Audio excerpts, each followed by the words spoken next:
إنما يريد الله ليذهب عنكم الرجس أهل البيت ويطهركم تطهيرا. اللهم صل على محمد وآل محمد. ایک اور بار آواز بلند نہ ہے. اللهم صل على محمد وآل محمد. شہزادی سلام اللہ علیہ کے خطبہ مبارکہ سے مسلسل الگ الگ عناوین اور الگ الگ موضوعات تک پہنچنے کی کوشش. جیسا کہ پہلے بھی میں نے عرض کیا کہ شہزادی نے اسباب شریعت بیان کیے کہ اللہ نے ایمان کو اس لیے رکھا تاکہ تمہیں شرک کی نجاست اور خباثت سے بچا سکے.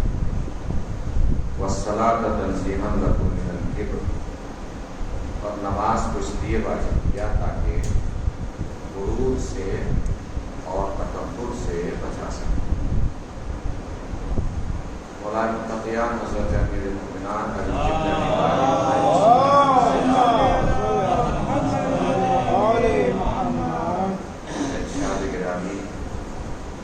اللہ مغرور اور متکبر لوگوں کی نماز کو پسند نہیں کرتا. قول یہ ہے، دوسرا قول یہ ہے کہ اللہ مغرور نماز پسند نہیں کرتا.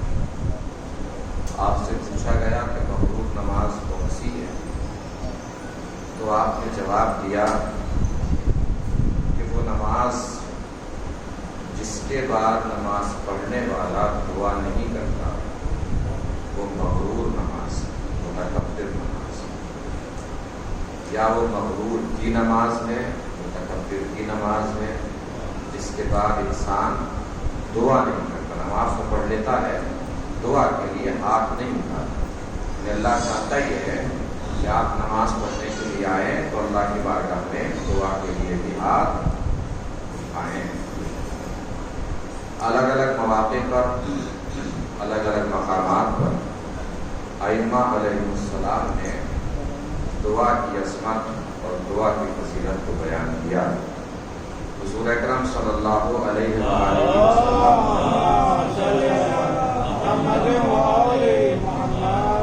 ارشاد گرامی ہے کہ دعا مومن کی سپر ہے، یعنی ہر خطرے، ہر نقصان سے انسان کو دعا بچاتی ہے.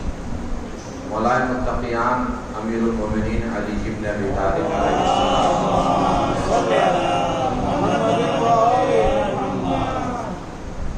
بار بار دعا کیا کرو، بار بار اللہ کی بارگاہ میں دعا کے لیے ہاتھ اٹھایا کرو.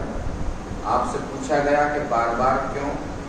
آپ نے جواب دیا تمہیں پتہ نہیں ہے جب کسی کا دروازہ بار بار کھٹکھٹایا جاتا ہے تو کبھی نہ کبھی دروازے کا مالک دروازہ کھول ہی دیتا ہے.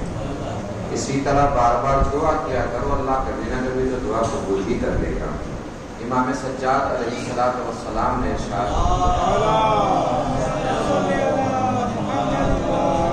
ان الدعاء لا يرد البلاء، کہ بے شک دعا بلاؤں کو رد کرتی ہے. قرآن مجید میں بھی مکمل تعریف دعا تحریر ہے. الگ الگ انبیاء کی الگ الگ اوقات میں کی گئی دعا، اس کی پوری تعریف قرآن مجید میں اگر آپ غور و فکر کریں گے تو مل جائے گی. جناب نوح کی دعا، بسم اللہ الرحمن الرحیم، رب لا تذر علی الارض من الکافرین دیارا، پروردگار تو روئے زمین پر کافروں میں سے کسی کو مت چھوڑ دینا. جناب زکریا کی دعا، رب لا تذرنی فردا وانت خیر الوارثین، پروردگار تو سب سے اچھا وارث ہے، مجھے بغیر وارث کے تنہا مت چھوڑ دینا. جناب موسیٰ کی دعا، رب اشرح لی صدری ویسر لی امری واحلل عقدۃ من لسانی یفقهوا قولی، پروردگار میرے سینے کو کشادہ کر دے، میری زبان کی گروں کو کھول دے، میرے امر کو آسان کر دے تاکہ یہ لوگ میری بات کو سمجھ سکیں. جناب ابراہیم کی دعا، ربنا تقبل منا، پروردگار ہم نے یہ دیوار بنا دی ہے، ہمیں تجھ سے کچھ نہیں چاہیے، اس لیے کہ ہمیں پتہ ہے کہ یہ دیوار کسی در کے لیے بن رہی ہے، پروردگار تو بس ہماری اس محنت کو اپنی بارگاہ میں قبول فرما۔ جناب عیسیٰ کی دعا، ربنا انزل علینا مائدۃ من السماء، پروردگار تو ہمارے اوپر آسمان سے دسترخوان نازل فرما، رحمتیں نازل فرما۔ سوال میرا یہ ہے کہ یہ انبیاء دعا کیوں کر رہے ہیں؟ اس لیے کر رہے ہیں دعا اس لیے کر رہے ہیں یہ تمام انبیاء کہ انہیں اللہ سے کچھ لینے کے لیے مانگنے کی ضرورت ہے۔ کچھ ایسی شخصیات بھی اللہ نے پیدا فرمائی ہیں کہ جن کو اللہ سے کچھ لینے کے لیے کبھی مانگنے کی ضرورت نہ پڑی۔ ان میں سب سے بلند و بالا شخصیت، سب سے افضل ترین شخصیت، محبوب کبریا، حبیب خدا حضرت محمد مصطفیٰ صلی اللہ علیہ وسلم، جنہیں کبھی بھی اللہ سے کچھ لینے کے لیے مانگنے کی ضرورت نہیں پڑی۔ اللہ نے انہیں سب کچھ دیا، بغیر مانگے رسالت ملی، بغیر مانگے امامت ملی، بغیر مانگے نبوت ملی، بغیر مانگے کائنات کی سرداری ملی، بغیر مانگے اللہ کائنات بناتا رہا، اپنے حبیب کے قدموں میں ڈالتا رہا۔ لے میرے حبیب، سورج بنا رہا ہوں تیرے لیے، چاند بنا رہا ہوں تیرے لیے، شجر بنا رہا ہوں تیرے لیے، حجر بنا رہا ہوں تیرے لیے، تارے بنا رہا ہوں تیرے لیے، ملک بنا رہا ہوں تیرے لیے، فلک بنا رہا ہوں تیرے لیے، لوح بنا رہا ہوں تیرے لیے، قلم بنا رہا ہوں تیرے لیے، کرسی بنا رہا ہوں تیرے لیے، فرش بنا رہا ہوں تیرے لیے، عرش بنا رہا ہوں تیرے لیے۔ سب کچھ اللہ بناتا رہا، اپنے حبیب کے قدموں میں ڈالتا رہا، سب کچھ دیا اللہ نے اپنے حبیب کو بغیر مانگے۔ لیکن اللہ کے اس حبیب کو ہم نے ایک دن دیکھا بارگاہ خداوندی میں دعا کر رہا ہے، رب ادخلنی مدخل صدق واخرجنی مخرج صدق واجعل لی من لدنک سلطانا نصیرا۔ پروردگار مجھے اپنے پاس سے ایک مددگار دے دے، اپنے پاس سے ایک مددگار دے دے۔ ہم نے کہا اللہ کے حبیب کبھی اللہ سے کچھ لینے کے لیے مانگنے کی ضرورت نہیں پڑی، آج کیوں مانگ رہے ہو؟ حبیب خدا نے جواب دیا، آج مجھے اللہ سے علی چاہیے اور اللہ علی بغیر مانگے دے نہیں رہا۔ ہم نے کہا اللہ کے حبیب جو مانگا تھا مل گیا، کیسی لیے تو 16 رجب کی رات کعبے کی دیوار کے پاس آ کے کھڑا ہوں تاکہ دنیا کو پتا چل جائے میں نے مانگا کیا، اس نے دیا کیا۔ ہم نے دیوار کے اندر جھانک کے دیکھا تو ہر طرف جلوہ علی نظر آیا۔ علی کے بہت سارے معنی، علی کے معنی اعلیٰ، علی کے معنی عرفہ، علی کے معنی عظیم، علی کے معنی اعظم، علی کے معنی کبیر، علی کے معنی اکبر، علی کے معنی بلند، علی کے معنی بڑا، علی کے معنی اونچا۔ آج سے علی کے ایک اور ترجمہ کیجئے، جسے خدا جیسا دے نبی جیسا مانگے اسے علی کہتے ہیں۔ خدا جیسا دے نبی جیسا مانگے اسے علی کہتے ہیں۔ یہ تاریخ بے نیازی اور آگے بڑھی تو در علی پہ آ کے سجدہ ریز ہو گئی۔ ہم نے علی کو بھی دیکھا کہ کبھی اللہ سے کچھ لینے کے لیے مانگنے کی ضرورت نہ پڑی۔ کعبے میں ولادت ملی بغیر مانگے، رکوع میں ولایت ملی بغیر مانگے، لافتہ کا ترانہ ملا بغیر مانگے، ذوالفقار کا نذرانہ ملا بغیر مانگے، حل عطا کی سند ملی بغیر مانگے، مرد کی مسند ملی بغیر مانگے۔ یہ جہاں جہاں جاتا گیا فضیلتیں اس کے پیچھے پیچھے وہیں پہنچ گئی۔ ایک دن ساری دنیا سے چھپ کر یہ بستر رسول میں سویا، اسے مرضی رب کی تنویر نے ڈھونڈ لیا۔ ایک دن سب کی نگاہوں سے بچ کر چادر صحرا میں لیٹا تو آیا تطہیر نے ڈھونڈ لیا۔ لیکن اسی علی کو ہم نے دیکھا ایک دن بارگاہ خداوندی میں دعا کر رہا ہے، پروردگار ایک بیٹا دے دے، پروردگار ایک بیٹا دے دے، پروردگار ایک بیٹا دے دے۔ ہم نے کہا یا علی کبھی اللہ سے کچھ لینے کے لیے مانگنے کی ضرورت نہ پڑی، آج کیوں مانگ رہے ہو؟ وہی جواب ملا جو نبی نے دیا تھا کہ آج مجھے اللہ سے عباس چاہیے اور اللہ عباس بغیر مانگے دے نہیں رہا۔ عباس کے معنی بہت سارے ہیں، عباس کے معنی شجاع، عباس کے معنی بہادر، عباس کے معنی کرار، عباس کے معنی جرار، عباس کے معنی بڑھ بڑھ کے حملے کرنے والا، عباس کے معنی اپنے شکار کو درمیان سے چیر دینے والا۔ آج سے عباس کا ایک اور ترجمہ کیجئے، جسے خدا جیسا دے علی جیسا مانگے اسے عباس کہتے ہیں۔ جسے خدا جیسا جیسا دے، علی جیسا مانگے، اسے عباس کہتے ہیں۔ کس سے مانگا علی نے؟ خدا سے۔ دعا کی علی نے خدا سے، تمنا کی عقیل سے۔ بھیا مجھے بہادر خاندان کی بیٹی چاہیے، بہادر خاندان کی بیٹی چاہیے۔ جملے تاریخ خطابت میں بہت سارے ہوتے ہیں، جملے ضائع ہوتے رہتے ہیں، ذاکر کو افسوس نہیں ہوتا کچھ، بس افسوس یہ ہوتا ہے کہ اچھی بات تھی شاید میں سمجھا نہیں پایا۔ ہو سکتا ہے یہ بھی جملہ ایسے ہی چلا جائے ہواؤں میں، افسوس کچھ نہیں ہوگا، افسوس بس یہ ہوگا اچھی بات تھی میں شاید سمجھا نہیں پایا۔ اگر سمجھ میں آ جائے تو مجھے سمجھائیے گا کہ آپ کو سمجھ میں آ گیا ہے اور کہاں تک سمجھ میں آیا ہے۔ کیا تعبیر سے؟ بہادر خاندان کی بیٹی چاہیے۔ فصیح و بلیغ کون ہوتا ہے؟ جس کے کلام میں نہ ایک لفظ کم ہو نہ ایک لفظ زیادہ ہو، وہ ہوتا ہے فصیح و بلیغ۔ اب علی سے بڑا فصیح و بلیغ کون ہوگا کائنات میں؟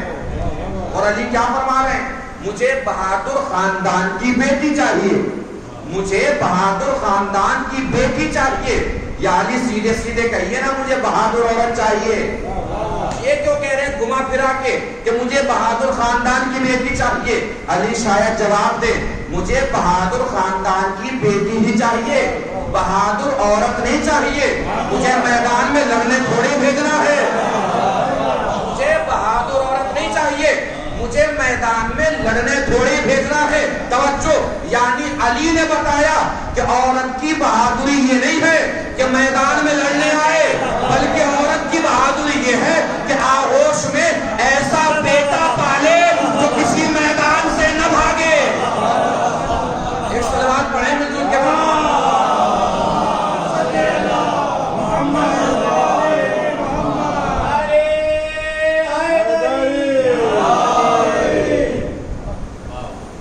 عقیل ہی سے کیوں کہا؟ کسی اور سے کہہ سکتے تھے۔ عقیل تھے نساب عرب۔ نساب عرب کا مطلب عرب کے ہر خاندان کا نسب نامہ عقیل جانتے تھے اور پہچانتے تھے۔ جملہ بدلو تھوڑا سا، ساتھ دیں اگر، یعنی عقیل کو پتہ رہتا تھا کس کے سنوف کے خانے میں اصلی باپ کا نام ہے، کس کے سنوف کے خانے میں نقلی باپ کا نام ہے۔ پہنچ گئے ایک دن شام، دربار شام، بیٹھا تھا مریاس تخت کے برابر میں، چڑھا دیا اسے بادشاہ نے کہ اب تو عقیل بوڑھے ہو گئے ہیں، اب چھیڑ لیجئے، اب الجھ جائیے۔ اچھا انسان کبھی کبھی بہلنے سے پہلے دیکھتا نہیں ہے کس سے بہل رہا ہوں، کبھی کبھی بھاری پڑ جاتا ہے بہلنا۔ امریاس نے کہا عقیل بوڑھے ہو گئے، دکھائی دیتا ہے، کچھ نہیں دکھائی دیتا۔ عقیل نے کہہ دیا جی آپ کون؟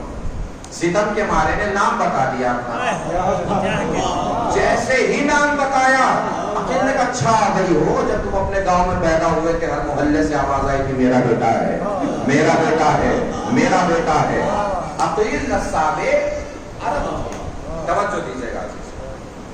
عقیل چلے علی کے دروازے سے، اتراتے، بلکھاتے، لہراتے، بالکل ایسے ہی جیسے کبھی آسمان سے زہرہ چلا تھا، اتراتا، بلکھاتا، لہراتا۔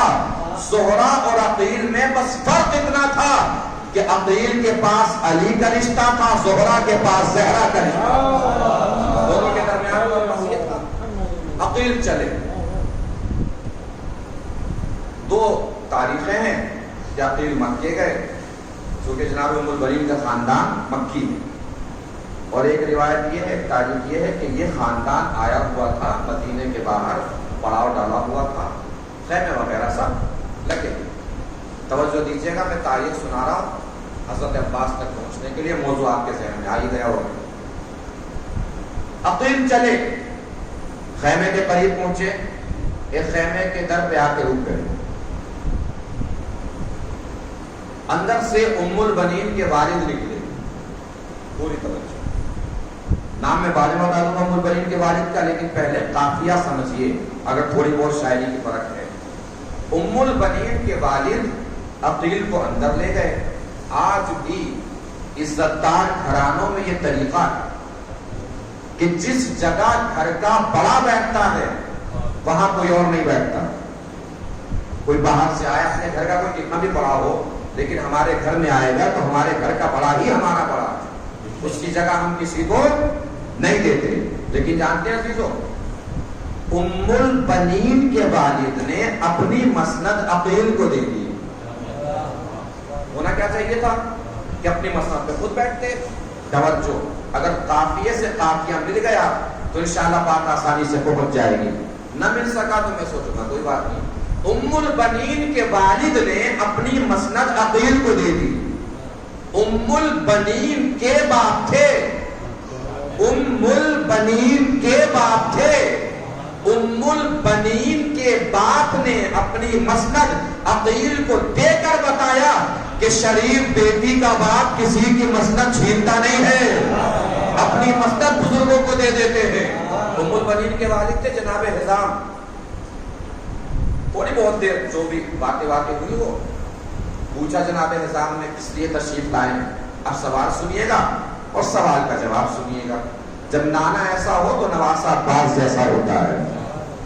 پوچھا کس لیے تشریف لائے، کیوں آئے ہیں؟ جناب عقیل نے فرمایا علی کو جانتے ہو. اب جواب سنیے گا ام البنین کے والد جناب حزام کا. کیا کہا؟ عقیل نے کیا فرمایا؟ علی کو جانتے ہو. جیسے پوچھا علی کو جانتے ہو، فوراً جناب حزام نے فرمایا کون اندھا ہوگا جو امامت کے آفتاب کو نہ پہچانتا ہو، کون اندھا ہوگا جو امامت کے سورج کو نہ پہچانتا ہو. رشتہ لے کر آئے ہیں. خیر ہسٹری چھوڑی، حضرت عباس میں تشریف لے آئی. رشتہ قبول ہوا. اب ہوا جناب ام البنین آ گئی مولا کائنات کے گھر. آپ کا نام جناب فاطمہ ہے، سبھی جانتے ہیں. تشریف لائی، حضرت عباس کی ولادت ہوئی. اب جاگیے گا عزیزو، یہاں سے میں پڑھ کے بتاؤں گا کہ حضرت عباس کو پڑھ رہا ہوں، آپ سن کے بتائیے گا کہ حضرت عباس کو سن رہے ہیں. حضرت عباس کی ولادت ہوئی. جیسے حضرت عباس کی ولادت ہوئی ایسا لگا جیسے ذوالفقار نے پھر سے انگڑائی لی ہو، لاپتہ کا ترانہ پھر سے جھوما ہو. شجاعت بل کھاتی ہوئی عباس کے قدموں کے بوسے لے رہی ہو. یہ ساری باتیں وہ ہے جو ہم سنتے رہتے ہیں. اس کے آگے کی فضیلت میں بیان کرنے جا رہا ہوں، بات پہنچے تو بتائیے گا. عباس کو دیکھا ایسا لگا جیسے عباس میں خلق مصطفیٰ بھی ہے، علی کی شجاعت بھی ہے، حسن کا سرخ مزاج بھی ہے، حسین کی ہیبت بھی ہے، فاطمہ کی حیا بھی ہے. توجہ دیجیے گا عزیزو، تھوڑی دیر کے لیے زبان کو کھول لیجیے گا اگر بات پہنچ جائے. کیا بتایا میں نے؟ عباس کو دیکھا ایسا لگا کہ عباس کے اندر رسول کا اخلاق بھی ہے، علی کی شجاعت بھی ہے، حسن کا سرخ مزاج بھی ہے، حسین کی ہیبت بھی ہے، فاطمہ کی حیا بھی ہے. یعنی عباس کو دیکھو علی کو سمجھو، عباس کو دیکھو نبی کو مانو، عباس کو دیکھو فاطمہ کو تسلیم کرو، عباس کو دیکھو حسن کو مانو. نہیں توجہ دی.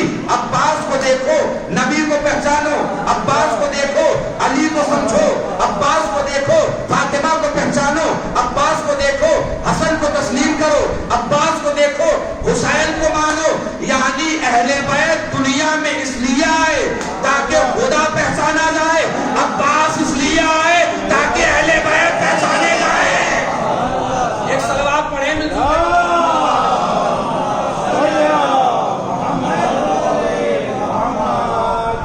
اہل بیت اس لیے تشریف لائے تاکہ خدا پہچانا جائے.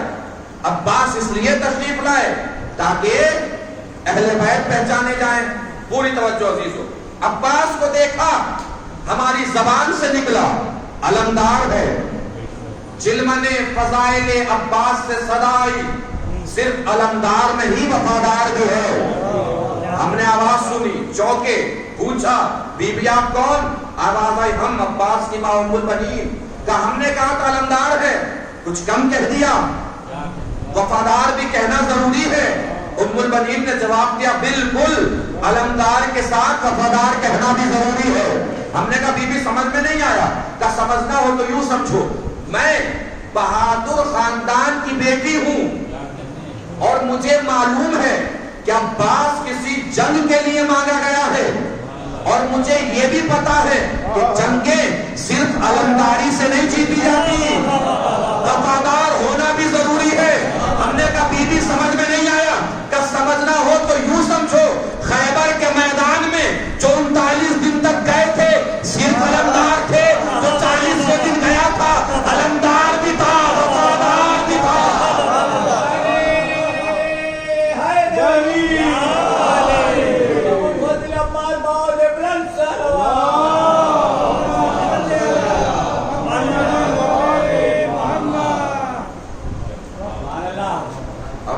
بڑے ہوئے، علی نے سوچا کہ لاؤ دیکھ لیں دعا کتنی پوری ہوئی ہے۔ معرکہ صفین آ گیا، علی عباس کے پاس آئے، آ کے فرمایا بیٹا میدان جنگ میں جانا ہے، توجہ۔ حضرت عباس نے جواب دیا بالکل جائیں گے۔ مولا نے فرمایا ایسے نہیں جانا، چہرے پہ نقاب پہننی ہے، چہرے پہ نقاب پہنی۔ عباس نکلے خیمے سے بالکل ایسے جیسے علی نکلتے تھے، گھوڑا دوڑایا ایسے جیسے علی دوڑاتے تھے، لشکر پہ حملہ کیا ایسے جیسے علی کرتے تھے، میمنے کو میسرے پر ایسے گرایا جیسے علی گراتے تھے، قلب لشکر کو پچھلی صف پہ ایسے گرایا جیسے علی گراتے تھے، سر اڑے ایسے جیسے علی اڑاتے تھے، لہو بہا ایسے جیسے علی بہاتے تھے، کاوا کٹا ایسے جیسے علی کاٹتے تھے۔ اب جو لوگ بھاگے ڈر کے تو یہی کہہ رہے تھے علی ہے، علی ہے، علی ہے۔ جیسے ہی میدان سے آواز آئی علی ہے، علی کے لبوں پہ مسکراہٹ دوڑ گئی کہ آج میری دعا پوری ہو گئی، آج میری دعا پوری ہو گئی۔ ہم نے کہا یا علی کیسے پتا چلا دعا پوری ہو گئی؟ کہ ہم اہل بیت میں ایک رسم ہے، توجہ دیجیے گا عزیز، ہم اہل بیت میں ایک رسم ہے، جب نقاب چہرے پر آنے سے فضیلت گھٹنے کے بجائے بڑھے تو ہم سمجھ لیتے ہیں دعا پوری ہو گئی۔ ہم نے کہا یا علی سمجھ میں نہیں آیا، کہ سمجھنا ہو تو یوں سمجھو کہ شب ہجرت جب میرے چہرے پر نقاب آئی، جب ہمارے اہل بیت کے گھرانے میں نقاب چہرے پر آنے سے فضیلت گھٹنے کے بجائے بڑھے تو ہم سمجھ لیتے ہیں دعا پوری ہو گئی۔ سمجھنا ہو تو یوں سمجھو شب ہجرت جب میرے چہرے پر نقاب آئی لوگوں نے مجھے نبی سمجھا، آج عباس کے چہرے پر نقاب آئی لوگوں نے اسے علی سمجھا۔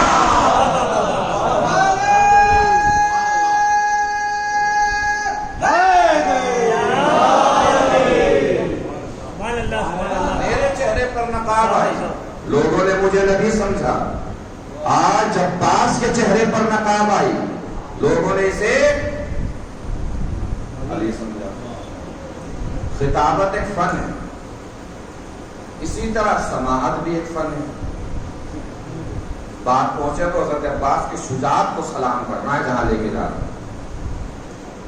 جیسے پڑھنا سب سے آ سکتا ہے، خطابت سب کے بس کی بات نہیں، ایسے سننا سب کو آتا ہے، سماعت سب کے بس کی بات نہیں۔ جیسے خطابت کے فنکار ہوتے ہیں لوگ، ایسے سماعت کے فنکار ہوتے ہیں۔ خطابت کا فنکار جانتا ہے کہ کیا پڑھنا ہے کیا نہیں پڑھنا ہے، کیا بولنا ہے کیا نہیں بولنا ہے، وہ پڑھ بھی دیا گا تو اسے پتا رہتا ہے کہ سامنے مجمع کیسے بیٹھا ہے، یہ بات پہنچ جائے گی کہ نہیں پہنچ پائے گی، کتنی پہنچے گی کتنی رہ جائے گی۔ ایسی سماعت فن ہے۔ سننے والا اگر فنکار ہو تو جانتا ہے کہ مولانا کہاں سے چلے، موضوع کیا شروع کیا، کہاں پہ اٹکے، کہاں پہ بھٹکے، کہاں رہ گئے، یہ جملہ پہلے ہونا چاہیے تھا بعد میں آ گیا، بعد والا جملہ پہلے آ گیا، ربط مسائب کیسے دیا ہے، مسائب تک کیسے پہنچے ہیں، یہ سب سماعت کا فنکار جانتا ہے۔ آپ لوگ کہاں کے ہیں؟ ہندوستان کے۔ معلوم ہے عرب کے لوگ کتنے فنکار ہوا کرتے تھے؟ اب اگر مولا عباس کی شجاعت پہنچ جائے تو بتا دیجیے گا۔ عرب کے لوگ جانتے ہیں کتنے فنکار ہوتے تھے؟ شہروں کے باہر جو مسافر آتے تھے خیمے لگاتے تھے، سو جاتے تھے آ کے، سونے والے جب باہر سوتے تھے تو سوتے سوتے پیر میں سے ہی چادر ہٹ جاتی ہے، نیچے کا تلوا جو ہے دکھائی نہیں دیتا۔ عرب کے لوگ معلوم ہے کتنے فنکار ہوا کرتے تھے؟ لائن میں اگر لوگ سو رہے تلوا دیکھ کے بتا دیتے تھے کہ یہ باپ ہے، یہ بیٹا ہے، یہ دادا ہے، یہ اس کا ننیالی رشتہ دار ہے، یہ اس کا ددیالی رشتہ دار ہے. نہیں پہنچی بات؟ اتنے فنکار لوگ تھے عرب کے. ان لوگوں نے علی کو بدر میں لڑتے دیکھا ہے، احد میں لڑتے دیکھا ہے، خیبر میں لڑتے دیکھا ہے، خندق میں لڑتے دیکھا ہے. اب بھی خاموش رہے تو آپ کی مرضی، آپ جانے مولا عباس جانے. اتنے فنکار لوگ بھی صفین میں پہچان نہ پائے کہ عباس لڑ رہے ہیں کہ علی لڑ رہے ہیں.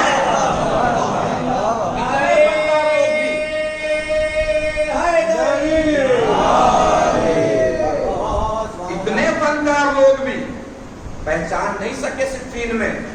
یعنی عباس 13 سال کے سن میں بڑے ہو کے اتنے مکمل علی ہو چکے تھے کہ سامنے والے کو سمجھ ہی میں نہیں آ رہا تھا کہ عباس لڑ رہے ہیں کہ علی لڑ رہے ہیں. وہ لیجیے کربلا آ گئی. اب کربلا میں شجاعت عباس کی، دلیری عباس کی، شہادت سنی ہوگی عباس کی کربلا میں. سب نے آج کے شجاعت سنا تھا عباس کی کربلا. جنگ سے نہیں، جنگ سے پہلے شب عاشور سامنے سے لشکر آیا. امام حسین کے پاس حضرت عباس آئے کہ سامنے سے لشکر آ رہا ہے حملہ کرنے کے لیے. امام حسین نے کہا عباس جا کے سمجھاؤ تو صحیح کہ کس کے مقابلے پہ لڑنے آ رہے ہیں، کس کے مقابلے پہ جنگ کرنے کے لیے آ رہے ہیں. عباس چلے. سامنے کم سے کم جو تاریخ نے لکھا ہے وہ 30,000 کا لشکر ہے. کم سے کم 30,000. تو 30,000 اگر کم سے کم بھی ہو تو ایک کے سامنے تو کم نہیں ہے. ادھر 30,000 ہیں، ادھر اکیلے عباس ہیں. ادھر سب ہتھیار کے ساتھ ہیں، ادھر عباس بغیر ہتھیار کے. توجہ، اب میں جملہ نہیں سناؤں گا، کربلا کے میدان کا منظر دکھاؤں گا. اگر منظر ایمانداری سے دکھ جائے تو مجھے بتا دیجیے گا کہ آپ کو دکھائی دے رہا ہے. جس کو نہ دکھ سکے اس کے ساتھ میرا کوئی مسئلہ نہیں ہے. جسے دکھ جائے وہ مجھے بتا دے کہ اسے دکھائی دے رہا ہے. عباس ادھر اکیلے، لشکر سامنے 30,000. عباس نے خطبہ دینا شروع کیا. مجھے خطبہ نہیں پڑھنا، صرف ایک منظر دکھانا. اس خطاب میں حضرت عباس نے امام حسین کے فضائل بیان کی. فضائل بیان کرتے کرتے امام حسین کے تم کس کے مقابلے پر آ رہے ہو کہ جس کا میدان رسول کا سینہ تھا، رسول کی پشت جس حسین کا منبر تھا، اس کے مقابلے پہ تم آ رہے ہو. عباس خطبہ دے رہے ہیں. سامنے کے لشکر میں ایک شخص نے اپنی جرأت کو سمیٹا. توجہ، رکاب پہ کھڑا ہوا، کھڑے ہو کے کہتا ہے عباس تم اکیلے، ہم 30,000، تم بغیر ہتھیار کے، ہم ہتھیار کے ساتھ. ڈر نہیں لگ رہا ہے؟ توجہ چیزوں، اب اگر منظر دکھ جائے میدان کربلا کا تو بتا دیجیے گا. ڈر نہیں لگ رہا ہے. جیسے ہی اس نے اپنی جرأت کو سمیٹ کے عباس سے یہ کہا کہ عباس ڈر نہیں لگ رہا ہے. توجہ، عباس ڈر نہیں لگ رہا ہے. پورے کربلا کی زمین کی نظروں نے دیکھا کہ ایک بجلی سی کربلا کی زمین پہ چمکی اور دیکھنے والوں کو پتہ بھی نہیں چل سکا کہ عباس کب اپنے شکار کو اٹھا کے اپنی جگہ واپس لے آیا، کب اپنے شکار کو اپنی جگہ واپس لے آیا. ہاتھ میں اس کی گردن ہے. توجہ، پوچھا کیا کہہ رہا تھا؟ ڈر لگ رہا ہے. میرے ڈر کی چھوڑ، تیری طرف 30,000 کا لشکر ہے. ان سے کہہ ہمت ہو تو تجھے میرے ہاتھ سے چھڑا کے لے جائے.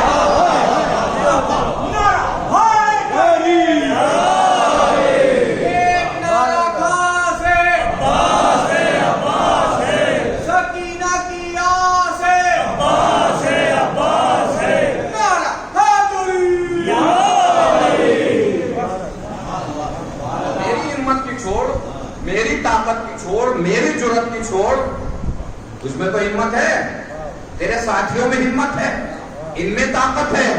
ان میں سے کسی سے کہہ تجھے میرے ہاتھ سے چھڑا کے لے جائیں. عباس کا خطاب آگے بڑھا. سامنے کا لشکر بالکل سر جھکائے کھڑا ہے، ایسے کہ سوئی بھی گرے تو آواز نہ ہو. اتنی خاموشی، اتنا سناٹا.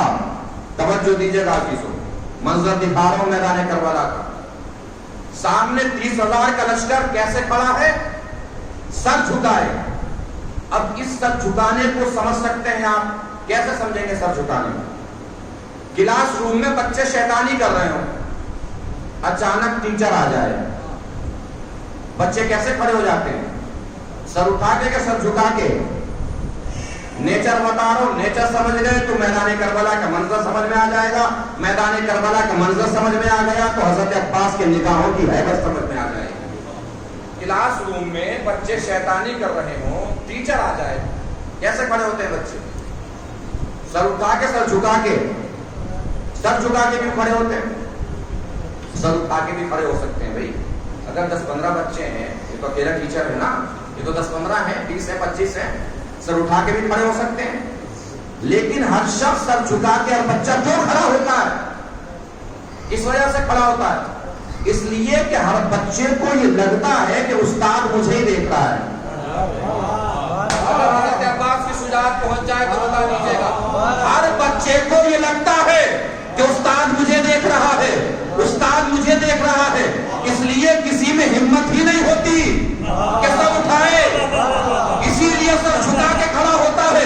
ہر کسی کو لگتا ہے استاد مجھے دیکھ رہا ہے، استاد مجھے دیکھ رہا ہے. ادھر اکیلے عباس رکعت کے اوپر کھڑے ہو کے خطاب کر رہے ہیں، سارا مجمع سر جھکائے کھڑا ہے. کیوں؟ ہر کسی کو لگ رہا تھا عباس مجھے دیکھ رہے ہیں، عباس مجھے دیکھ رہے ہیں. کسی کو ایسا محسوس ہو رہا تھا یہ عباس کے نگاہوں کی ہیبت ہے، عباس کی نظر کی ہیبت ہے، عباس کی شجاعت ہے، عباس کی بلندی. اور یہی شجاعت عباس کی عاشور کے دن کام آئی. جانتے ہیں جو سب سے پہلا حملہ جو ہوا ہے عاشور کے دن، وہ تیروں کے ذریعے ہوا. عمر سعد کا ایک واقعہ آپ سنتے رہتے ہیں، کربلا کے میدان میں عمر سعد نے تیر چھوڑا اور تیر چھوڑ کے کہا کہ گواہ ہے نا کہ خیام حسینی کی طرف سب سے پہلا تیر میں نے چھوڑا تھا. تیر چھوڑے سب سے پہلے کربلا میں، تیر 10,000 تیر چھوڑے گئے ہیں خیام حسینی کی طرف. کتنے؟ 10,000. 10,000 جانتے ہیں کتنے ہوتے ہیں؟ سبھی جانتے ہیں کتنے ہوتے ہیں. اور ادھر کا لشکر بھی جانتے ہیں کتنا تھا. امام حسین کی طرف جو لوگ تھے وہ کتنے سو لوگ تھے؟ 10,000 تیر چھوڑے گئے پہلے ہم امام حسین کے لشکر. اور ایک اور بات سمجھ لیجیے، جو حملہ ایک بار کامیاب ہو جاتا ہے اس حملے کو بار بار دہرایا جاتا ہے. اگر یہ 10,000 تیروں کا چھوڑا جانا کامیاب ہو جاتا کربلا میں تو یہ حملہ بار بار دہرایا جاتا. لیکن 10,000 تیر چھوڑے گئے صبح عاشورہ، دوبارہ ایسا حملہ نہیں ہوا. وجہ کیا رہی ہوگی؟ حملہ ناکام ہوا ہوگا. حملہ کیسے ناکام ہوا؟ عباس کی شجاعت اور ذہانت کے ذریعے سے. جو پہلا حملہ ناکام ہوا ہے وہ حضرت عباس نے پہلا حملہ ناکام کیا. خیموں کے چاروں طرف لشکر نہیں کھڑا تھا، عباس نے دیوار بنا دی تھی. عباس نے دیوار بنا دی تھی. 10,000 کا لشکر، 10,000 تیر چھوڑنے کے لیے 10,000 آدمی چاہیے. 10,000 کا لشکر آیا ہے پہلا حملہ کرنے کے لیے. میں نے آپ کو شاید دوسری یا تیسری مجلس میں بتایا تھا کہ نیزے دو طرح کے ہوتے ہیں. ایک نیزہ قریب سے جو مارا جاتا ہے، ایک نیزہ جس سے دور سے حملہ کیا جاتا ہے. ایک چیز بھالا ہوتی ہے جو سنتے ہم بھالا. بھالا کیا ہوتی ہے؟ جو عموماً آپ نے جنگ وقت میں اگر دیکھا ہوگا، کسی ٹی وی وغیرہ پہ کوئی پروگرام دیکھا ہوگا، اور آج کل تو ایرانی بہت سارے ایسے پروگرام آ رہے ہیں جس میں جنگیں دکھائی جاتی ہیں. وہ سپر کے پیچھے بھالا لگا ہوا ہوتا ہے. بھالا وہ سپر لے کے بھالا آگے بڑھتا ہے. 10,000 کا جو لشکر تیر چھوڑ رہا تھا، جیسے ہی حضرت عباس کو اس حملے کا احساس ہوا کہ 10,000 کا لشکر تیر چھوڑ رہا ہے. کربلا کا میدان آپ نے پڑھا ہوگا یا کسی ذاکر سے سنا ہوگا. کیسا ہے کربلا کا میدان؟ خیام حسینی نچلی طرف تھے نشیب میں، اور جدھر لشکر شام تھا وہ بلندی پر تھا. پہنچے یہ بات؟ حضرت عباس دیوار بنے کھڑے ہیں اپنے لشکر کے ساتھ، اپنے ساتھیوں کے ساتھ. ادھر سے چھوڑے گئے تیر چھوڑے جانے ہیں نشیب کی طرف. حضرت عباس کا رخ رہے گا ایسے، اس طرح رہے گا. تیر چھوڑے جانے لگے، عباس لشکر کے ساتھ لشکر کی طرف بڑھے. جیسے لشکر کی طرف بڑھے، تیر آگے سپر پہ پڑے. ادھر سے عباس کے لشکریوں کا بھالا چلا. جیسے بھالا چلا، وہ لوگ جن کے بدن میں بھالا جا رہا تھا وہ پیچھے نہیں گریں گے، آگے کی طرف گریں گے، آگے گریں گے. آگے سب گرنا شروع ہوئی. جیسے سب آگے گری، پیچھے والی سب کو پتا ہی نہ چلا کہ اب کدھر جانا ہے. توجہ، پیچھے والی سب کو پتا ہی نہیں چلا کہ اب کدھر جانا ہے. اب یہ کرامت سنیے گا حضرت عباس کی. حضرت عباس کے گھوڑے کا نام جانتے کیا ہے؟ اشل. حضرت عباس کے گھوڑے کا نام ہے اشل. حضرت عباس کے ایک ہاتھ میں سپر ہے. توجہ، ایک ہاتھ میں بھالا ہے. سپر بھی ہاتھ میں آ گیا، بھالا بھی ہاتھ میں آ گیا. گھوڑے کو کیسے سنبھالے؟ وہ ہاتھ کہاں سے لائے جس سے گھوڑے کو سنبھالنا ہے؟ اب اگر منظر سمجھ میں آئے، عباس کی شجاعت سمجھ میں آئے اور گھوڑے کا ساتھ دینا سمجھ میں آئے تو بتا دیجیے گا عزیزو، بھائی لشکر جائے کدھر؟ ایک ہاتھ میں سپر، ایک ہاتھ میں بھالا. عباس آگے بڑھ رہے ہیں تو لشکر بھاگا کیوں؟ بھاگا کس لیے؟ یہاں پہ عباس کے گھوڑے نے عباس کا ساتھ دیا. گھوڑے کی لجام ہاتھ میں نہیں تھی، لیکن گھوڑا تھا اشل. اشل جانتے ہیں کس گھوڑے کو کہتے ہیں؟ اشل ایسے گھوڑے کو کہتے ہیں جس کی نظروں میں وہ چمک ہو کہ سامنے والے گھوڑے کو دیکھ کر پتا ہی نہ چلے کہ پیچھے ہٹنا ہے کہ آگے بڑھنا ہے. اب وہ گھوڑے کو پتا ہی نہیں چل رہا تھا کہ پیچھے ہٹنا ہے کہ آگے بڑھنا ہے. سامنے کا لشکر پوری طریقے سے زیر و زبر ہو چکا تھا، پسپا ہو چکا تھا.